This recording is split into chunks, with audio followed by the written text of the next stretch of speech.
welcome back. I hope last week's Torah Chat Points were helpful for learning who is who, because the Bible gives you information about the bloodlines, not just to make it difficult for us to pronounce the names or learning how to pronounce the names, but it also teaches us how Yehovah gives his people victory.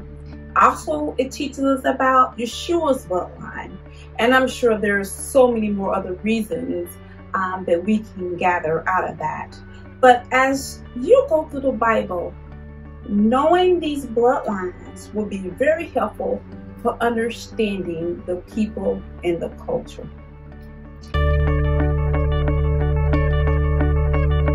Welcome to Torah Chat Points. My name is PATRICE with Reconcile with the Kingdom, where we're working towards becoming a harmony of the whole word of truth. Now, don't forget to hit that subscribe button below, like, comment, and share this video as a way of you showing your support. Now, we're going through the significant events in Genesis chapters 37 through 39. Chapter 37. Now, this chapter kind of lets you know that Jacob is in the land of Canaan with his family. And we begin to see the favoritism of Joseph, which was Jacob's favorite. And it was well known, it was felt by the other children, especially when he gave him the coat of many colors. So Joseph began to have dreams, and he began to share his dreams with his brothers, which did not make things easier for him and actually made things more difficult with their relationship. Now, the brothers was out, supposed to be doing their duties, and so Jacob, at this point, calls Joseph to go check and see what's going on with the brothers.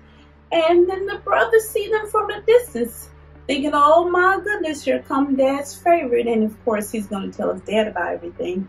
So they begin to plot things out. Now, the problem is that this favoritism and things that were going on with Joseph, it made his brothers build this type of hatred, a hatred enough to want to actually murder their own brother. And I'm pretty sure that that was very devastating for him.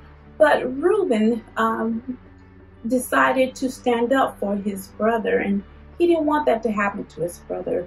And he kind of, so basically he was going to go back and save his brother when they put him in the cave. But when he came back, his brothers have already sold him to the Ishmaelites, who are Hebrews. Then the Ishmaelites sell them to Midianites, and which are Hebrews, and then they sell them to Egypt. I think I got the story right. So everyone in that group were children of Abraham, so therefore they were all Hebrews, as Israelites, Midianites, and Israel. I encourage everyone to watch last Saturday video on who are the children of Abraham. You would kind of understand what I mean when I made that statement. I will leave a link above, a card above, and a link in the description box. Chapter 38. Now, this is a very interesting chapter. Here we read that Judah, for whatever reason, kind of departed from his family for a while and went his own way, and he married a Canaanite woman. Judah has children, and his first son gets married to a Canaanite woman named Tamar, but he was considered evil, and so his life ended. He deceased, and the wife was left without a child. So Judah was able to give the second son Onan to her, so that he will be able to have a seed for his brother. But instead he spilled his seed, and Yehovah decided that was not appropriate and took his life. Now Tamar was supposed to wait for the youngest son to get older to marry him.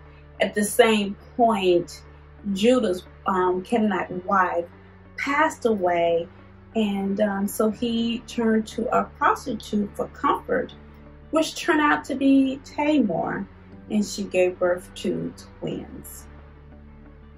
Chapter 39.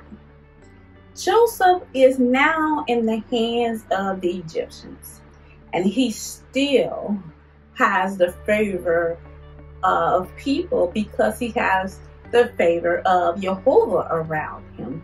So he ended up becoming the overseer of the master's house.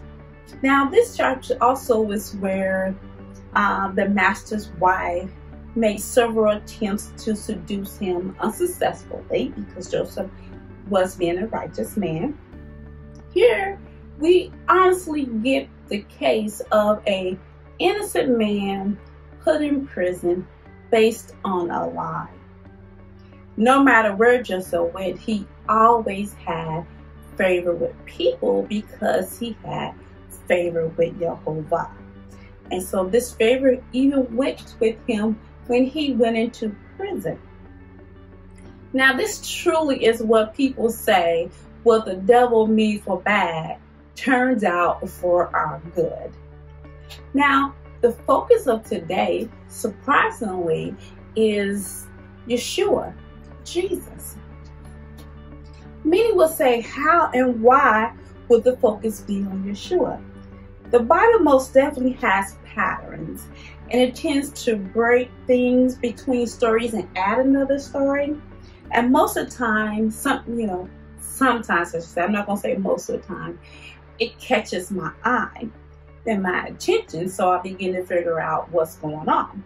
The first thing I noticed is that Judah did not follow the footsteps of his father or his grandfather Isaac or his great-father Abraham and marry within the family. He married a Canaanite woman who we read eventually passes away. Now Tamar marries Judah's first son, and which makes her join into the Hebrew family. However, we can assume that, she was a Canaanite woman just like Judah's wife was. She later united with the second son, which also, as we read, displeased Yehovah and died. Then that one son that was left, Judah was so concerned about him passing away and didn't want to lose another one, but he did not hold up to the custom of the day. Now that caused Tamar to figure out other ways of getting her child.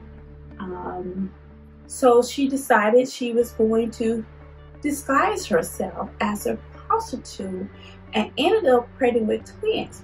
Now, this pregnancy was from Judah, her father-in-law. The union of Judah and Tamar ends up with Boaz, which we know leads to the king of David.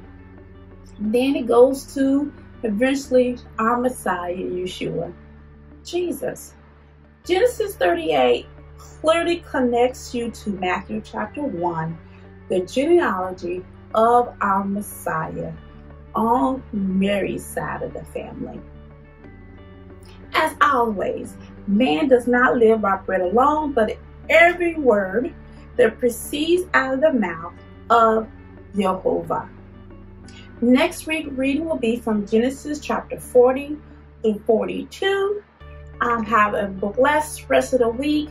I can't wait to see you on Saturday at 10 a.m. for the Sabbath discussion. And next Tuesday at 7 o'clock p.m. for Torah Chat Points. We have 2 appointments, Saturday at 10 a.m. and Tuesdays at 7 o'clock p.m. Thank you for joining me on today.